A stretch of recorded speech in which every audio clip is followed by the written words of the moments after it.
Comme chaque année à cette période, l'éditeur Electronic Arts multiplie les événements afin de mettre en avant son catalogue plutôt fourni de suites sportives. FIFA 2011, NHL 2011, Tiger Woods PGA Tour 2011, NBA Elite 2011... attendez un peu, NBA Elite? Elite et non plus live? Mais qu'est-ce qui s'est passé?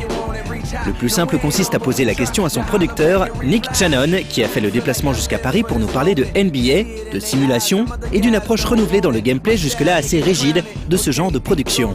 We changed the name really because we felt this was the rebirth of the game. You know, we wanted to do something completely different. We really feel it was time to change the way basketball games are played.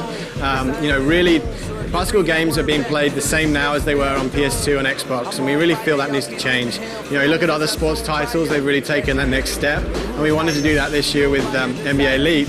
Très souvent, les simulations sportives en général souffrent de leur obsession du réalisme à tout prix. Plus une animation est soignée et moins le joueur a la possibilité de l'interrompre pour finalement perdre en contrôle et en réactivité. On parle ici de jeux Animation Driven. Avec NBA Elite, les développeurs de EA ont tenté une nouvelle approche par le biais du système d'animation Hands-on Control, basé sur la simulation physique en temps réel des mouvements.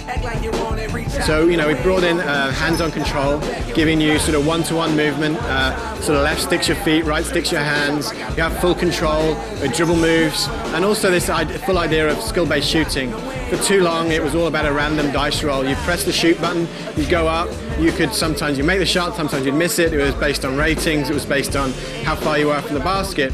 We wanted to bring in the element of actually your skill determined whether you made the shot or not. For too long, you would go into a collision, you'd hit somebody and you'd completely lose control for almost a second. You'd push into that person, you'd want to pull away to get separation, and you couldn't because you actually wait for the animation to play out. By giving a physics-driven control system, you're never out of control. You're always in control on the ground and actually in the air, so you can actually adjust and change shots in the air as well. On peut du coup se demander si la jouabilité du jeu s'en ressent en termes d'accessibilité. In terms of it being more difficult to play, no. I mean, we've done extensive testing on our controls and everyone says it's very, very intuitive. In terms of practice, one of the key things and one of the really exciting things about the game is the more you play, the better you get. And it's not just sort of learning how the stats work, it's your skill. Mais on ne peut pas terminer ce sujet NBA sans aborder un instant le légendaire NBA Jam qui opère son grand comeback sur Wii. So NBA Jam was first released in the arcades in 1993. The arcade machines did over $1 billion in revenue in 1 quarter at a time. You had to put in your quarters to play the game. It's a classic game. Everyone remembers it. A classic 2-on-2. It's sort of mainstream arcade basketball. And it was a game that we wanted to do something like that on the Wii, and what better way to bring it back than to bring back a classic that is NBA Jam. By doing that, we wanted to be very true to the original. So we brought in Tim Kitzrow, who was the original voice announcer. You know, really kept very true to the original gameplay, but given a modern day twist. So, you know, the visual style, the players, the characters, very modern twist, and some new gameplay elements as well. Et le rétro style alors?